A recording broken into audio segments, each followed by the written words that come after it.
Auto Squad, producer Dylan here, introducing episode 3 of Miles Morales. The episode's special people on his first run was released on July 14th, 2021. In these missions, we download the new Spider app, run into a family member out in the city, and awkwardly introduce an old friend to a new friend. So give it a listen.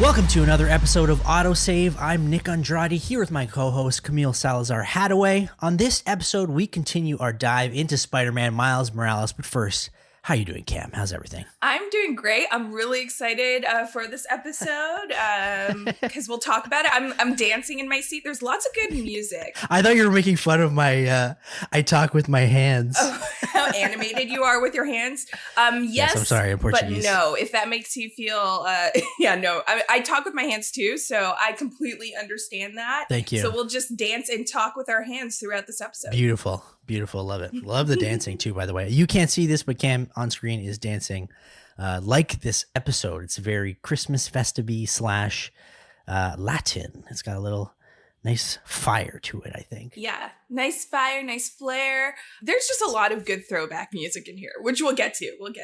We will. But last time, if you don't remember, we took a look at Miles and Genki's friendship in Mission 2 to 4. The first few missions really felt like a little bit of a tutorial, getting your feet wet in this game. As Peter left for vacation with Mary Jane, he left Miles with a new suit and tech. We tried it out. Miles got up close and personal with the underground.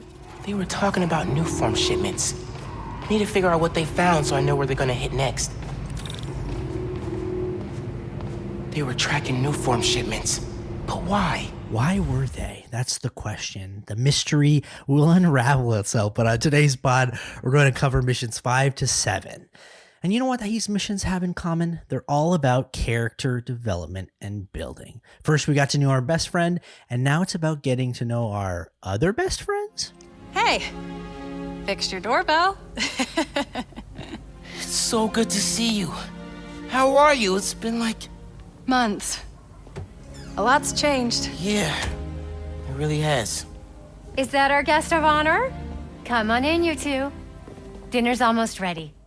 To set the scene, it's Christmas Eve. And you know what? Isn't that just the best way to get to know your friends and family that you really care about? I mean, it is the best time. You could see the best in people and you could see the worst. I feel like the holidays bring the friends and family together.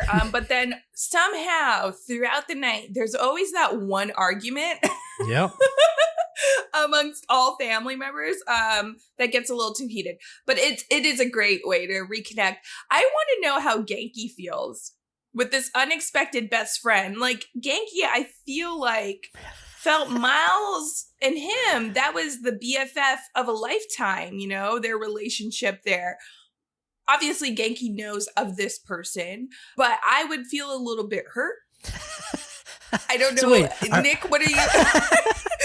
Are we only allowed to have one best friend in life? Okay, listen, all right? There's a reason we're getting why into this. In movies, there's always that one best friend or a trio of friends that do everything together, and they are best friends. I think you're allowed to have other best friends, but usually all the best friends hang out together. So you're just saying like they can all be best friends, but they have to at least hang out with each other, and Genki doesn't know who this person is, so that's why you feel a little jaded about it. Because best friends are supposed to have, you know, those inside jokes. Yeah. Now, this new person, and Miles, they have a lot of inside jokes. Imagine how awkward it is at the table, Genki sitting there, Miles and this friend's going back and forth, and Genki's like, Miles, remember when I found out you're Spider-Man? How do you step in and be like, you know, maybe it's just a me thing. You know what? We talked about this last week. I don't think Genki is a very jealous person. No. Because again, if you're the sidekick and you're really into helping Spider-Man, like he has no interest in being Spider-Man. So he obviously, I don't think he's very jealous. But at the same time, if we want to really open up a can of worms here, this could open up a thing where, when you introduce someone to a best friend and then the two of them best friends become best friends and don't include you, that could very well happen to Miles. You never know, right? That is true. What an awkward call to call up Genki or this other friend and be like, hey, you want to hang out today? And they'd be like, actually, I have plans with Genki. See, there could be an odd dynamic, but you know what? I agree with you. Maybe it should be like a trio of friends, but maybe they just don't get along. We don't know yet. They just met. It's fresh. We don't know. Exactly. But it is nice that we're getting like another person kind of thrown into this story with Miles, because usually a hero just has the sidekick, right? Although Peter Parker is pretty popular himself. I think Peter Parker is really popular with the ladies. That's what I noticed. Yeah, he gets in fights with the guys. How many guy friends does he have? Yeah, I mean, a lot of them turn into villains. Maybe because they're jealous of his friendships. Oh my God. With all the ladies. Have we unlocked something with Genki? Oh boy. I feel like we need to dive deeper into this on another episode. We will. We will. But if you haven't guessed, what we're talking about in this episode is our theme, special people. And these are the special people that are in Miles' lives that isn't necessarily his best friend, but everyone else. And if we look at it through the trope of special people in superheroes' lives, we can go down a little bit of a rabbit hole if you want, especially in comic books. There's romantic interests like Peter and Mary Jane, Peter and Gwen Stacy, Peter and Felicia Hardy. There's a lot there, but also like Bruce Wayne and Selena Kyle, Anakin Skywalker and Padme, Jean Grey, Cyclops and Wolverine. There's a little triangle there, Gambit and Rogue. I could go on and on and on. There's a lot of romantic relationships, but not everything has to be romantic. Yes, correct? That is correct. I'm kind of cheesed you actually included Anakin Skywalker and Padme. I thought we don't talk about that. We don't talk about that. We don't talk about Anakin as an adult, okay? But I'll let it pass. It's okay. Yeah, but I love the fact that there are, these relationships, because usually stories, they always need a good romantic interest, right? But I do love the stories that don't have romantic interest, because not every hero is looking for a partner at that moment or has to fall in love to kind of live the dream of being a hero, balancing, their work life or school life, balancing their family life, and also balancing their romantic relationship, right? I love when we get to see characters develop and all the relationships around them. I mean, not all of it has to be romantic. Oh, do you have any specific favorites in mind that you can think of that aren't romantic? I would say then Wolverine and Sabretooth, because they have like this kind of rivalry but understanding. Okay. Because they grew up together. So I will go to that one. How about yourself? The Sabretooth and Wolverine thing's interesting because they're friends, but they're on the opposite side. I don't know. They're mean to each other, but they're also friendly to each other. It's just weird because they'll beat each other up to a pulp and they both can't die. Yes. Right? So they'll kill each other constantly and then they'll just heal back up. So it's whatever. It's like, friends at the bar, they throw a few punches and then they have beers. Yeah. Like, then they ask each other to like go to the other bar and do it all over again. Or even like Magneto and Professor X, like that. They have a really interesting relationship with each other, and that's partly to do with just how X-Men is written, but I find their relationship really, really cool. How about yourself, Nick? I got into like a dark hole there when I was thinking like Baymax and Tadashi from Big Hero 6, the Fellowship of the Ring, Samwise Gamgee and Frodo, then obviously Uncle Ben, Aunt May. You mentioned kind of these complications that characters have. It makes me think, at this point in time in the game, will there be complications with these best friends? That's something we got to think about. Mm-hmm. I feel like at this point in the game, Genki's just so lovable. I feel like there can't be any complications between Miles and Genki just because they are on the same page. They finish each other's sentences sometimes. They know what each other is thinking. But that would be interesting to explore if that happens. It feels like every relationship that a superhero has is complicated. with their, their friends, their family, whatever it is. I always think of this kind of thing. It's like there always has to be drama because obviously it's a story and people want, some sort of story. It can't be forever, always. You're 85 years old. You died of old age. You went on a retirement trip to Cuba with your friends and family. Like that's never going to be the case. There's always going to be some sort of tragedy. Mm-hmm. I feel like that's the reality though. Growing up, because a lot of these heroes, especially in the Marvel universe, are very young, right? So they're going to have their rebellious phase. Black Spider-Man, remember that. Don't dance. They're going to, want to do things that their parents may not understand, why they're being so independent. Yeah. Because they're not seeing them go out and save the world, over and over again. They're still seeing these heroes as their little baby. They're kids, right? So I feel like that is the reality because it's so much complicated. And we've talked about it before. Like Marvel comics are really good at embodying a hero that has to deal with everyday struggles, right? Whether it is trying to drink a coffee upside down or stop it, don't trigger me. Or, trying to navigate a world where you're taking pictures of yourselves and selling it to the Daily Bugle, right? To this guy who really hates Spider-Man. But I love that aspect of it because it keeps things interesting. And yes, there is drama, but I mean, every good story has a little drama. So the one example I wanted to pull up that I thought of in terms of living a regular life is, and this is spoilers for anyone who hasn't watched Avengers, the last Avengers, is that, here we go, 3, 2, 1, spoilers. Captain America decides at the end to go and live his life again with Peggy. And it begs the question, so he has a normal life, but then think to yourself, how many atrocities in the world took place that he ignored while he had these superpowers that he knew happened already? Oh, Cap, I still am trying to wrap my head around how this works. There's still so many theories of like, oh, there is. Wait, like how did he come back? Did he have a suit, another serum? Like there's a whole bunch of things. But I think the overall message is, even though these heroes mean everything to us, life still goes on if these heroes aren't there. And that is the sad reality, because there's other heroes to pick up the slack, if that makes sense. It's kind of like, I don't have a good analogy here, so I'm not going to try. But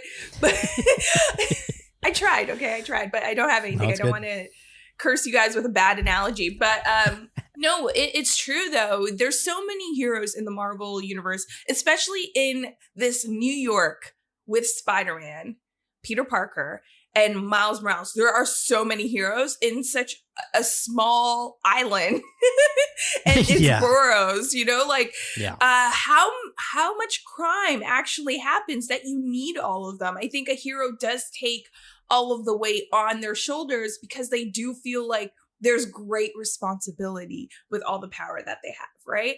But the reality is life still goes on. There's still Avengers Tower there. The Avengers will come in and stop the day if they have to, in order to save the world, So I kind of like that reality that Cap was being selfish in that moment. And it makes for an interesting story when heroes are a little bit selfish. That is a good relation to, if you're selfish and you have superpowers and you're not a good person, bad things can happen. But luckily for us in Marvel, everyone is a good person. Exactly. And it's, I think they're in everyday life. There's good people. There's a little bit of, selfish people. But in their own way, they think they're doing good, whether it's for the others or for themselves.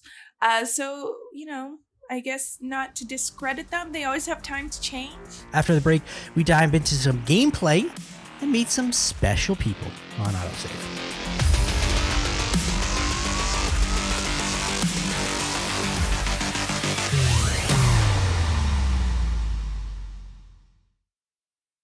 Welcome back to AutoSave, and let's dive into Mission 5, La Noche Buena.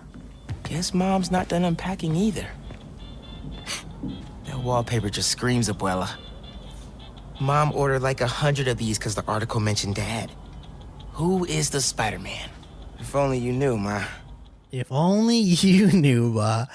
So obviously Miles heads back for Christmas dinner. Genki's here because he lives there now. And Miles' mom, we find out, is also running for city councilor. But we get to take a look closely at Miles' life, and we search around his little apartment to see what kind of knickknacks he has. Is there anything that you found that's interesting? I would say the records. His mom at a point here asked Miles to put on some music.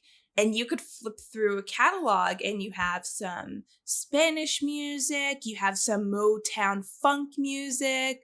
I think there's even like a Caribbean album. There is, there. Yeah, but it was just really cool going through and trying to pick some music. And then you see when it plays, there's dialogue depending on which album you play. And you learn a little bit about what that record meant to Miles and his mom, right? So that was really cool for me, just because I love music and I just love that like little nod to different genres. So you played it 4 times. Did you pick a different track every time? Yeah. You did. Okay. So you know better than I. I only picked the same one every time. I think it was the Feliz. It looked like Feliz Navidad, but that was the one I wanted to pick. I really enjoyed that one, but I did listen to the jazz one as well. That was pretty cool. But which one was your favorite? The jazz one was actually my favorite. And I think it was Miles's dad's favorite based on the dialogue too, right? So it was a very sweet moment. That's actually the first one I chose as well. Fun fact, I used to play the saxophone. Can't remember a thing now. Whoa! We're finding something out about you every episode. Alto sax. So I think the picture stood out to me because it's, guy playing saxophone. So yeah, first one I picked, and it just so happened to be Miles' dad's favorite pick as well. So that was really cool. I just love this whole mission because, La Noche Buena actually stands for like the good night. It's a feast for a lot of Spanish or Latino people because they like kind of feast before the Christmas, right? And it really is a good night. Like it's a good night going around Miles's apartment and seeing pictures of his dad, seeing pictures of him and, this friend that kind of enters the mix later, seeing him kind of his keyboard and, he's working on beats. So it's a really great window into who Miles is and also who his family is. The special people in his life. The special people. Yeah, I really enjoyed looking around his house. I like these kind of sentimental missions a lot because, again, I like the good characters. I like cheering for them. So going around and seeing their kind of life, it really has an impact on me. I did notice there's a few things. His dad's old case files, which had something about the Prowler. So that's something maybe we need to think about. And also I thought it was funny too. He had tickets to a play that he went to with Peter. Peter bought some tickets for them and Peter ended up crying. And he mentions it, which also I have to mention again, the exposition always makes me laugh because I always think in my real life, like right now, as I'm talking to you, I'm not thinking, I wonder what Cam is thinking about right now, or Cam is really having this great time with me as we speak right now, as we talk about this podcast. So it always is funny to me that they always speak out loud like, oh yeah, I remember this. Yeah. It's such a good time. Well, it's Truman Show. I have a voice that just follows me on my every day and it kind of narrates my life for me. So I don't have to worry about it. I want to add though, before we kind of move on, what I really liked about this as well, you find out a little bit more about what happened to Miles and his mom after his father passed away in the Spider-Man PS4 game. You find out that his grandmother kind of moved. And this apartment is her apartment that they moved into. I think she moved back to South America. So that's like a cool little bit of information because it kind of fills in like those little gaps to how Miles might have coped with the loss of his father, which in this game, he's very much still dealing with that. I think that just is what makes him a good person, because he's always constantly thinking in the back of his mind, what would his dad do in these situations? Yes. During this mission, we finally get to meet this special person in Miles' life. Finn, I'm so glad you could make it. Thanks for inviting me, Miss Morales. We missed you. Well, this one especially. Hi. Finn, this is Genki, my friend from Brooklyn Visions Academy. Genki, this is Finn, my best friend. My other best friend. Oh yeah, you guys won the middle school science fair at County, right? You made a, Energy converter? Jinx! Oh, you know what, Cam? I think you're right. Maybe, especially with the energy converter at the same time as Jinx. Energy converter. Jinx. Maybe Genki should feel a little bit jealous. I'm telling you, even how Genki kind of had to interject himself and be like, hi, best friend here. You know, and then it kind of triggered Miles to be like, oh, this is my best friend. Oh crap, my other best friend. Oh, you're still my best friend, Genki. You know, like, it's just such an awkward meeting that I feel like Finn, although obviously is Miles's other best friend, maybe has not been talked about a lot with Genki, but then Genki kind of heard that, you know, Finn's maybe coming, or like, you know, heard of this project and did a little research, kind of triggered like, is this someone who I'm going to have to compete for, you know, the person in the chair role with? Let me research. And how Genki plays it off like, oh, you guys worked on, Genki knew it was an energy converter. Genki. I find it funny how, you know, you brought up all these great optimistic points about people and friendships, but you also are jaded about this one. And you think that she's trying to steal Genki's thunder. But I found like some weird, I don't know how, I felt some romantic tension between the two. Like it's not just, and I know you want to think people can just be friends and there's no romantic involvement with each other, but I feel like there might be. I don't know how you felt by that. Well, I think also it's been a while since Finn and Miles has seen each other, right? They're childhood friends. And both of them done a lot of growing and maturing. And I think a part of that is seeing, you know, people that you've been around, but now seeing them in a different light, right? So maybe there was a little bit of that weird romantic tension there. But I think also that may have to do with Genki in the corner, just waiting and saying, is this person going to take over my role? As the sidekick. Genki is so fun-loving. He is not thinking these things. I know, I'm sorry. He's not. But he could be. He could be. That's his story arc. That's how he turns into a villain. So once we meet Finn, the power actually goes out. And this is from this whole mission, which is basically just an entire giant cutscene. This is the one thing that you kind of have control over other than putting the record into the record player. So the power goes out and obviously Miles has to save the day. So he secretly crawls out of the apartment through the window while Genki distracts because Genki's still his best friend. And he goes and tries to see what's wrong with the power converters. This is fairly simple, right? Yeah, it is. And it's nice because you're also looking into other people's windows and what they're doing on Christmas Eve. Yeah. So it's great because, you know, it's everything's pretty much closed, I feel like, in the city. So a lot of people are at home. So you kind of have to dodge windows in order to get to different electrical boxes and use your venom power to kind of give it a kickstart. So it's like very, very, you know, easy to go through. My thing is how long was Genki actually stalling for? Oh, I know, right? Because it's not like they're all in a different room. They're in the same room, just looking the other direction. And this is a common, you know, superhero trope that we see all the time with the heroes that have, you know, they're trying to kind of navigate both roles of being like a regular citizen and the superhero. You always have like, look over there, and they disappear. Yeah. And it always works so perfectly. In Spider-Man Homecoming, it didn't work because Aunt May found out right away because he was, you know, just coming back, changing. And that was it. So, you know, it's very possible. And sometimes I just want to see it happen where they are so great at keeping their secret identity, but I just want to see it just mess up one time in front of like a large group of people. Especially here, with Miles, he doesn't put on his suit.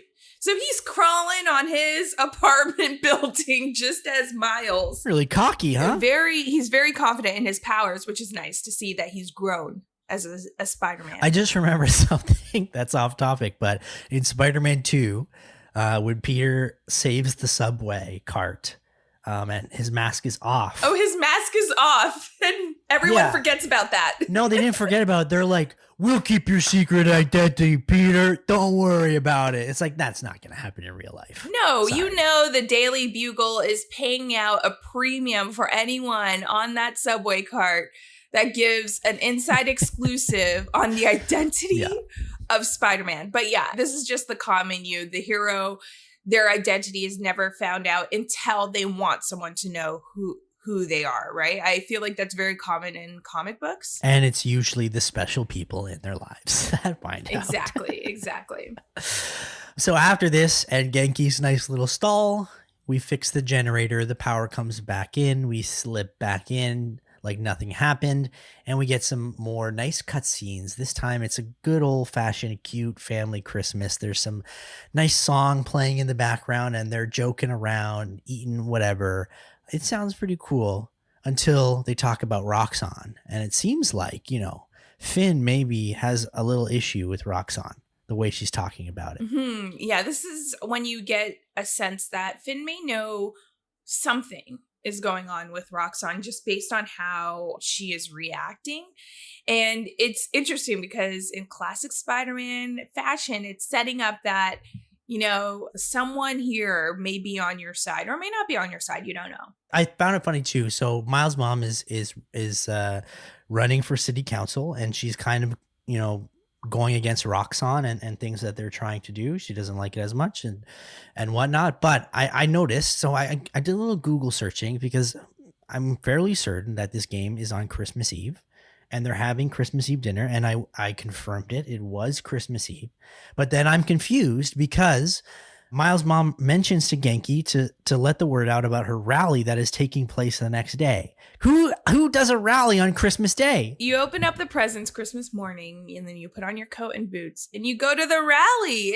Doesn't anyone else spend their Christmas? Yeah, no, it's a very weird day to have a rally, but I mean, maybe that's why they're doing it. Unexpected rally, catch these companies kind of off guard and really get some news to pay attention to them because no one else is having a rally on Christmas Day. Christmas Day is a slow news day, so maybe this is the perfect strategy. I am not going out on Christmas. I'm just telling you right now. And I probably have a food coma at some point. So it's like, no, that's not going to happen. I'm probably going to take a nap. Watch another Christmas movie, say hello to more family, and call it a day. I don't have time to go to a rally, even if I'm supporting the counselor in, the city against Roxanne and, standing up for the people. This was actually interesting to me through this whole mission is when you find out that Miles' mom is running for city council, it kind of seems out of the blue because you're like, oh gosh, everyone has to be, someone in the Spider-Man universe. I know. But then when you find out more about his grandmother, when you're walking through the apartment, you find out she is actually an activist and was one when she was younger as well. So it's kind of like standing up for what's right is running in his family's bloodline, which is really sweet. My thing as well too, I just got to ask because the thought just came to me. Do you think that they have a Spider-Man Christmas album in those records as well? Because that would be really cool. Into the Spider-Verse, you find out Peter Parker recorded some Spider-Man Christmas albums. He did, yeah. I mean, let's add them to the collection, play that over this awkward dinner conversation about Roxanne, and make it a day. We don't know if Peter can sing. That's one. But two, that is true. Now I'm thinking, what would the titles of the Christmas songs be? Crawl under the Spidey toe. I don't know. Have a kiss under the Spidey toe. So like mistletoe, but a spider crawls down and crawls in, and then it's venomous and it bites you. You become Spider. Oh God. Yeah. Okay. Ooh, this is getting dark. Yeah, okay. very dark. Yeah, I don't know. There could be some fun Christmas songs to that, but I can't really think of any more titles. But, his costume has red. It looks like kind of Christmassy. It's festive. Maybe Genki makes him a nice, red and green costume And then he goes around and he sings carols to the people of Harlem. He goes carols, around. Spider-Man carols. I mean, that's better than, Peter Parker making that festive suit. I would not trust him to do it. Oh, that's true. It would be a crappy one, right? This is what we talked about last time. Mm-hmm. He hates Miles Yeah. secretly. But that's for another day. At the end of the mission, we find out that Genki has actually made a Spider-Man app that works with his suit. Ready to try out my app? Yeah, man. Let's do this. I'm connected to your analytics. Let's test drive this baby. All right.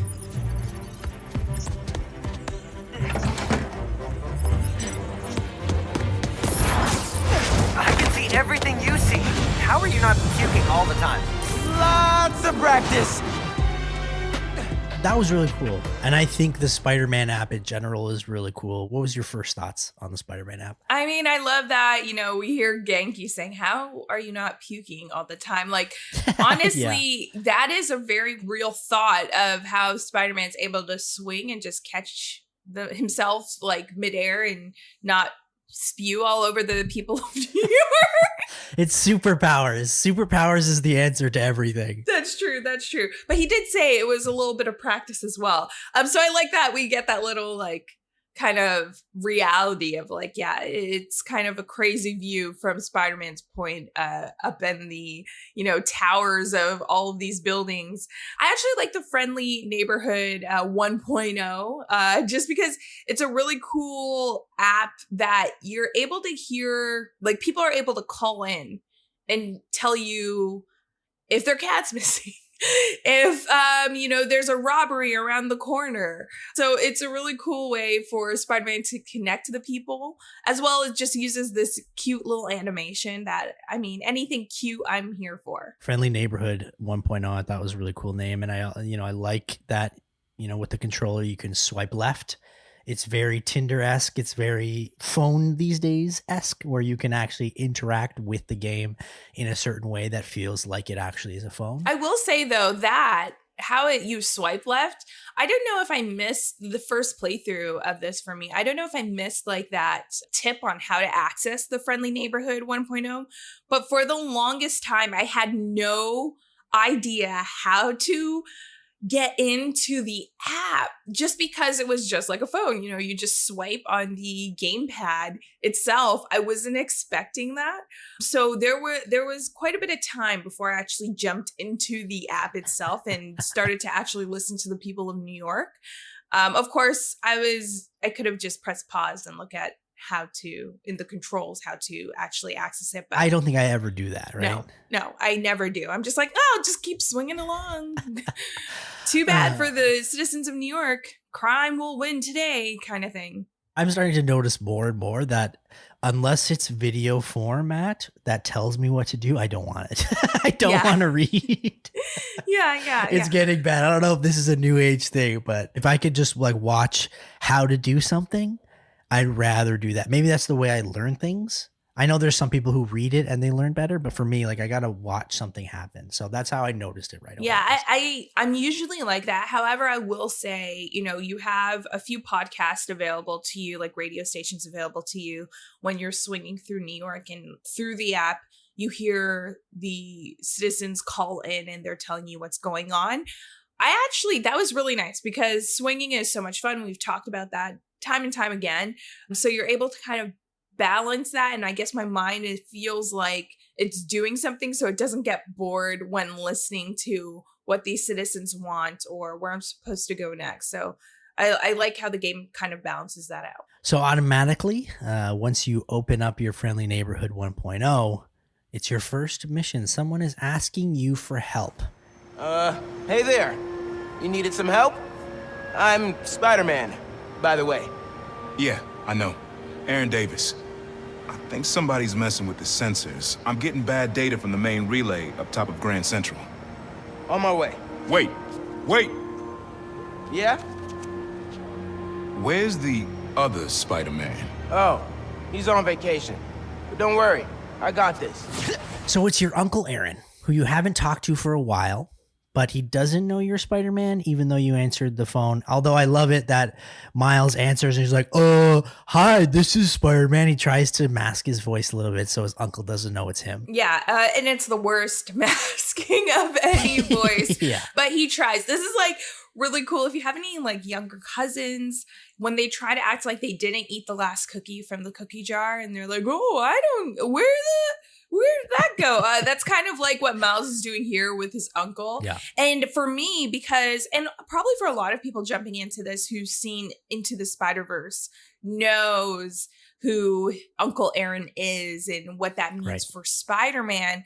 For me, when I came about to this mission, I was kind of like anticipating, oh, something's going to happen. Something's going to happen. Did you have that same feeling? I did. I'm like, okay, so he's going to be a part of this. Going back to this app and getting your call from Uncle Aaron. Technically, this is a side mission. It's called Harlem Trains Out of Service.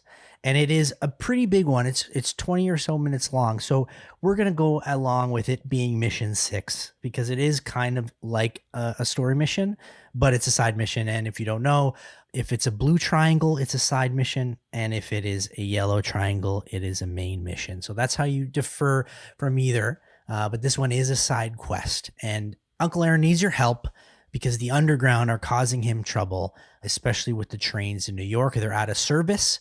We find out that the boss of the underground is called the Tinkerer. So, is that a reveal for a villain? We'll find out about that. But it does sound like a cool name. And if you do know lore of Spider-Man, Tinkerer is a villain in the actual comics. Yeah, Tinkerer is just one of those. Okay, firstly, Tinkerer is a really hard name to say like 3 times. Really fast. Yeah, Tinkerer.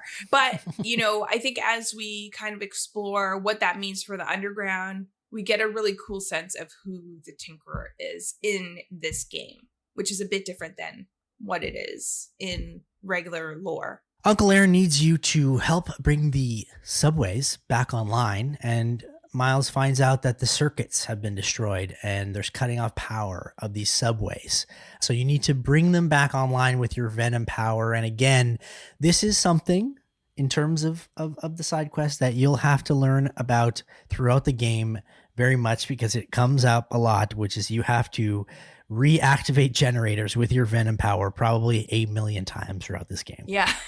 Generators will be like your best friend throughout this game. And you know what? I will say what I like about how this mission starts off, because you're kind of in the middle of the streets of, you know, New York, and your Uncle Aaron calls you, and then you go to like your first, or like part of it, you have to like kind of swing these subways towards each other, if that makes sense. So you have to pull them and kind of line them up in order to kind of get that charge from all these generators that you're able to connect with your Venom power. And I found that really fun. It's like a little mini puzzle within this game that for me, I didn't again, missing some of the points. I don't know if I skipped over the tip, but yeah. I didn't know that you actually had to connect all of the cars. So I was just twirling the carts like in clockwise for the longest time. I'm like, I don't know what to do. And then it suddenly clicked. Oh, I need to line them up, connect them here. I'm missing one cart. I got to keep connecting them and changing the tracks in order to make sure they line up properly. So I enjoyed that part. I had the same issue. So maybe it's not about paying attention. Maybe it was just like we weren't really clear on what was going on. But yeah, it was like I just kept bringing them around. I did notice a couple times if you're stuck, it doesn't really tell you where to go. After a while, it ends up like pointing you in the right direction. But there was a couple times where I'm just like, what do I do next? Do I have to go on YouTube and check out what's going on? But then there was a tip that happened and it was like, hey, get to the next car and then move that. And they all have to be bunched up together so that you can push them into whatever and use the generator. I did notice too, I had trouble with connecting the generator. Yes, the nod, like there's like a knob that you have to connect to the generator. I, for the life of me, couldn't figure that out for the first part of the game. I'm like, where am I connecting this? How am I doing this? And then I finally connected them together.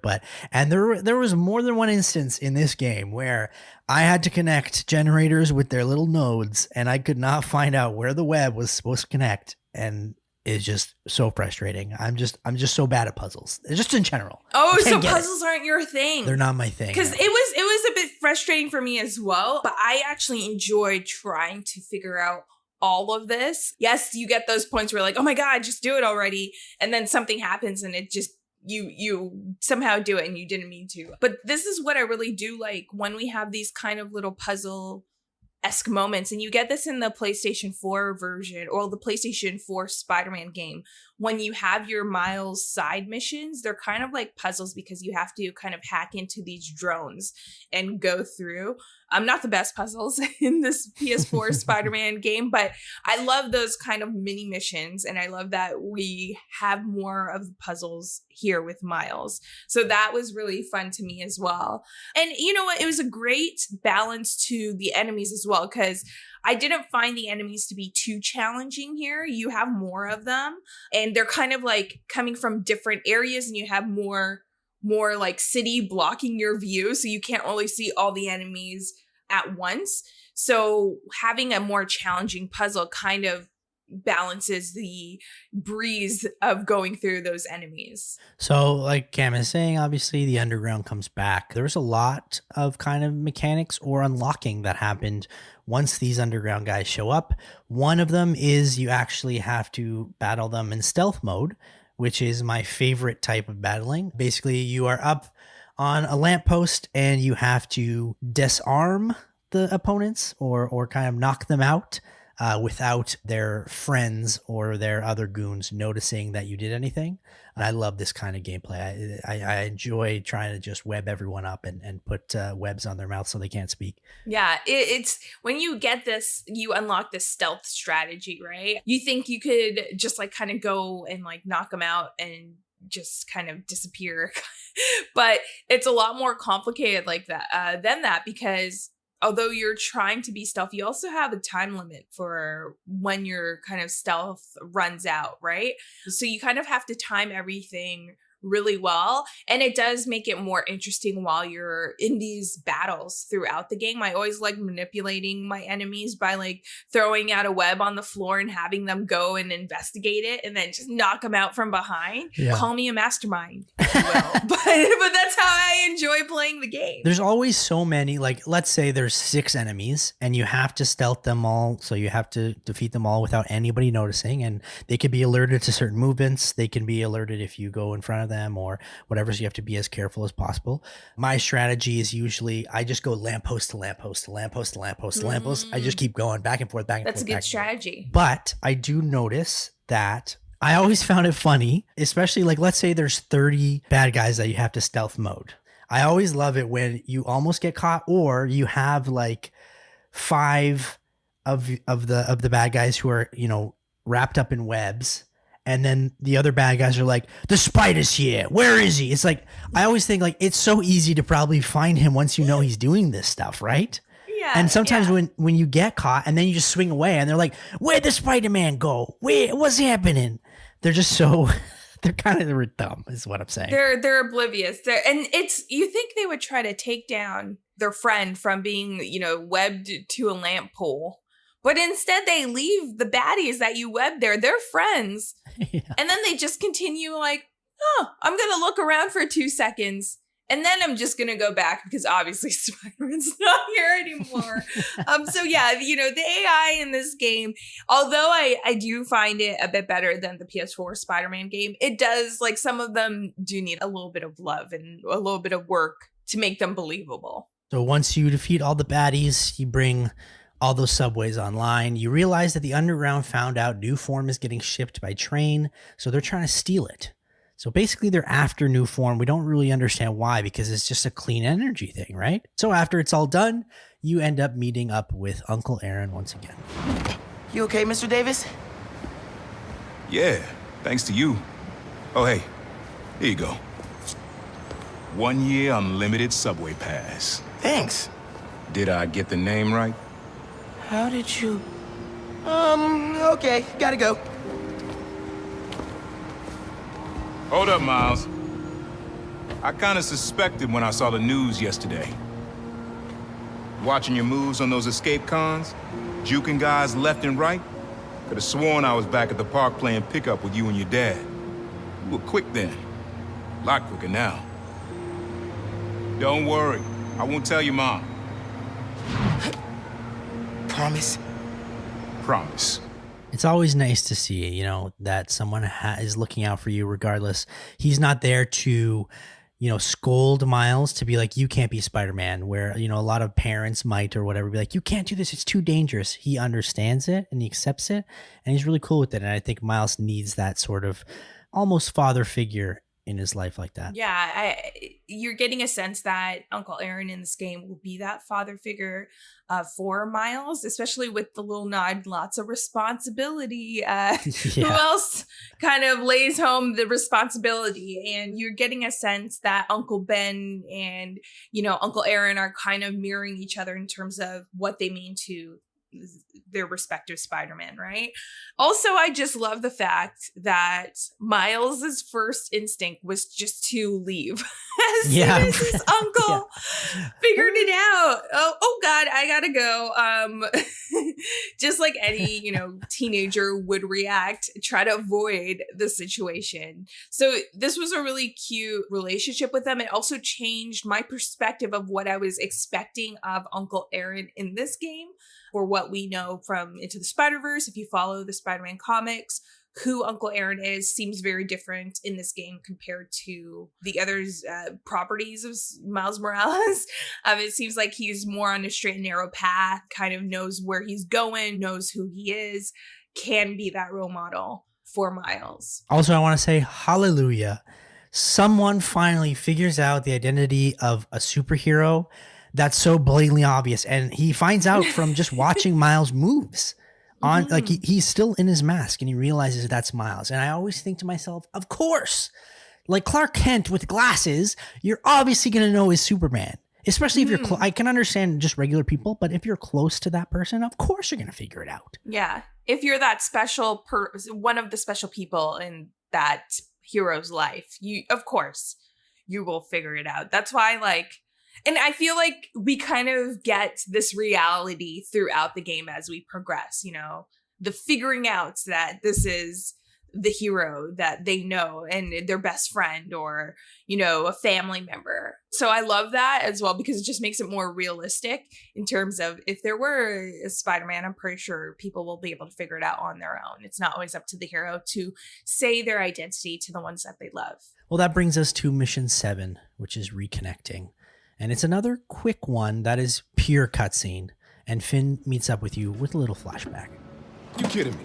Y'all gotta start remembering this code. Not always gonna be around to tell you. We'll remember. We'll remember. Yeah. Good.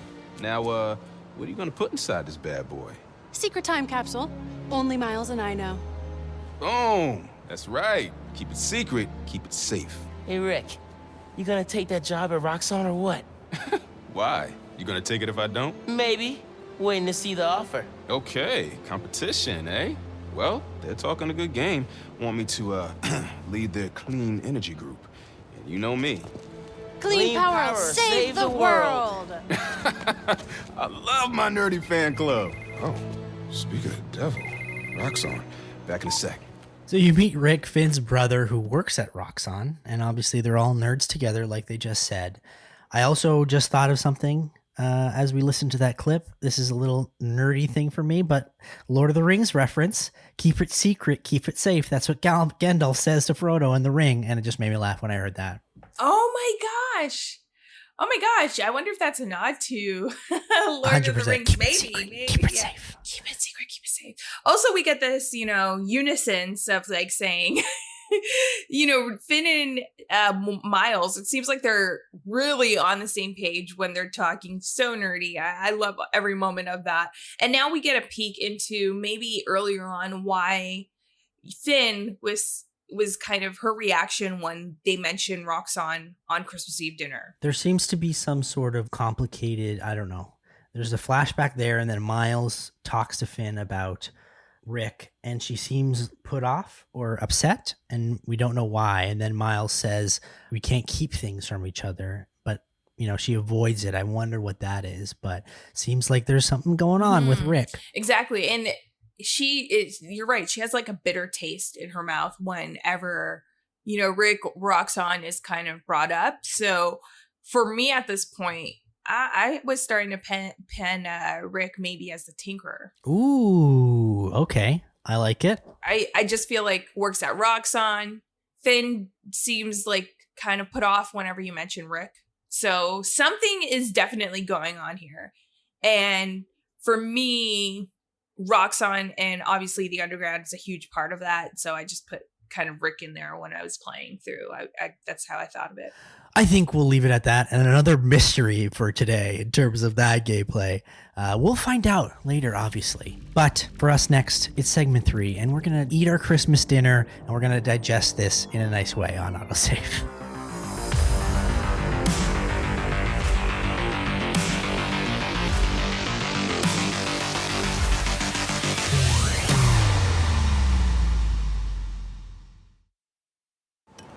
Hey, I feel like we both have stuff we're not sharing.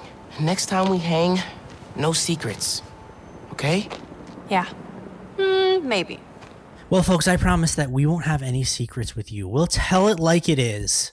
So, Cam, what do you think of these missions? I would have to say I really liked it. I really liked just the trip down memory lane. A lot of them were kind of like walkthrough of cutscenes that let you kind of explore Miles and the people around him, or the people that are important to him, their kind of place and where they are right now in the game. So that these missions are really setting up for what this game will mean for all the characters that it affects, right? I enjoyed that aspect of it. I did want more fighting though. I feel like, you really just get that fight with the subway, the underground people that are disrupting subway service, which also, why disrupt the subway service? Just let it run. Agreed. New York has a really great subway system. Please don't mess it up. Way better than Toronto. Way better than Toronto here in Toronto. But so I wanted a little bit more fights, especially because that underground fight wasn't really that difficult. But I did like the addition of the puzzles overall, and the puzzle with the subway, because it just kind of changes up that gameplay. And it took me a little longer than probably it should, just because I didn't know about the pushing the subway cars together and trying to line them up and how I was able to move them. Especially there's a part where you're supposed to use kind of like this crane to pick up one of the subway carts. That took me forever to figure out. I was able to do that. But yeah, I loved that part. And, the Easter eggs were great, going through those albums and trying to figure out, who Miles is. Even on the fridge, I don't know if you noticed this during your playthrough, there's lots of little sticky notes on the fridge. And oh, no, I didn't notice. Yeah, when you look at them, Miles says little bits of information that kind of plays into his mom and what she prepares for him every day and stuff like that. So I enjoyed these missions a lot. My question to you is, there's a lot of debate in terms of gameplay to cutscene ratios. Some people call these kind of games movies. How do you feel about heavy cutscenes? Because I honestly enjoy them. I do like watching a little bit of movies while I'm playing a game. I don't know how you feel. I'm on board with that too. I play games for the story, right? When I'm playing these types of games, I'm not, jumping into Spider-Man Miles Morales for the crazy gameplay. You're gonna get crazy traversing and swinging around. That's gonna make it really fun and maybe inspire you to play the PlayStation 4 Spider-Man game, because they do that there too. But really, I feel like a lot of people, when they're jumping into this game, they're playing it for that story. They're playing it because they're fans of these characters in this universe, right? So you do want cutscenes to kind of draw you in and make you feel connected to these characters. Whereas if you have, in my opinion, if you've had more gameplay, it may make it a little bit harder for you to connect and really feel the emotions of these characters as you're playing through. So in missions 6 and 7, we do unlock 2 little mini side quests. One is the underground crates, where you look around the city for crates that gives you little bonuses that you can help unlock suits for. And the same thing with time capsules as well. Little time capsules with Finn. You find them around the city. That's pretty easy as well, and also helps you unlock suits. Did you do this off the top like you did with the combat missions as well, Kim? Yeah, the time capsules I did just because I was really interested into the relationship with Miles and Finn. I wanted to know what Finn was all about. You know, I wanted to know, why is she butting in on, you know, Genki and his relationship as BFFs forever? Forever. So I did those missions first. I would say, though, how did they hide some of these time capsules without being Spider-Man before that? Like, because they're on high ledges, they're at the top of buildings, like where the antennas of like the buildings are. Like, they're in the most unrealistic places for two preteens, even like super smart preteens to kind of place these things. Apparently, no one does road work in New York because some of these, like, they're in manholes. And it's like, no one serviced this manhole to find there's a big time capsule in here. Yeah. Hey, Donnie, there's a sewage problem over here. What's over here? What the hell is a time capsule? Just put it back. That's fine. 2 kids will find it later. They'll enjoy it in 5 years. That's a really good impression. Thank you. So let's revisit our special people theme. We don't know much about the motives of Uncle Aaron, of Finn, but it seems to me that both of these characters are obviously hiding something from Miles. But again, Miles is also hiding something from them. Although Uncle Aaron found out about his powers, Miles didn't tell him directly. So is there kind of a relationship here where we want to hold back in telling certain things about us so that they don't judge us, or that we can't trust them even though they're close to us? I think it's like more of the people around us. You know, although we think we know them so well, like our heroes, we think we know these heroes so well. There's a lot more going on. And like heroes, these people who seem ordinary may have extraordinary lives behind that, or also have their own complications that mirrors the responsibility that a superhero has to go through, right? I feel like Marvel and, you know, Stan Lee were really good at creating these characters that are about everyday people, and they mirror those heroes in what the citizens are going through, in what, you know, their special people in their lives are going through, to make kind of, not to, you know, obviously belittle the responsibility of a superhero, but to make it more relatable. Something I noticed too, especially with characters nowadays, is, you know, maybe in the 60s or in the 70s, it changed more in the 80s, but there's no more damsel in distress kind of thing where, you know, the female character can't do things on her own and she's relying on Spider-Man to do something for her. There's obviously layers there. And again, even with villains, there's layers. Uncle Aaron, there's layers as well.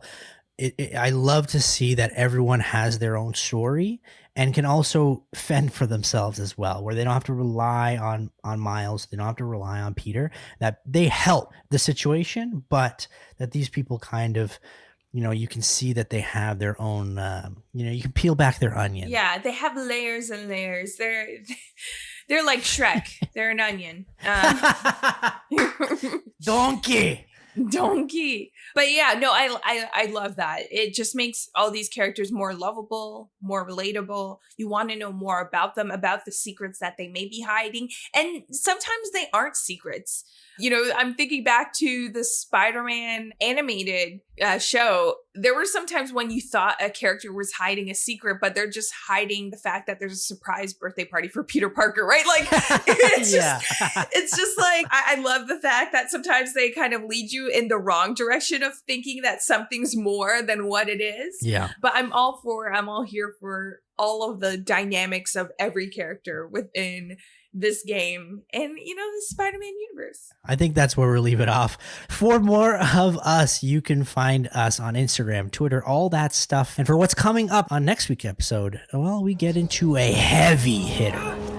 We've got a situation here. Everyone, stay calm! Nowhere to run! Weapons up! They need you. I'll help your mom. It's going to be an action-packed next episode, but you'll have to wait and see next time on AutoSave.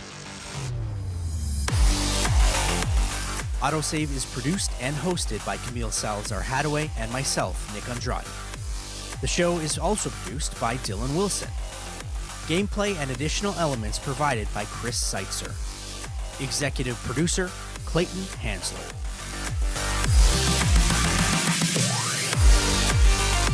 You can follow the show at AutoSave Podcast on Twitter and AutoSave Pod on Instagram, YouTube, and Twitch.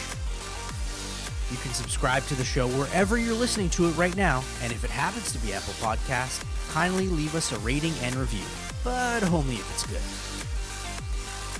AutoSave is a Soda original, hosted on the Soda Podcast Network.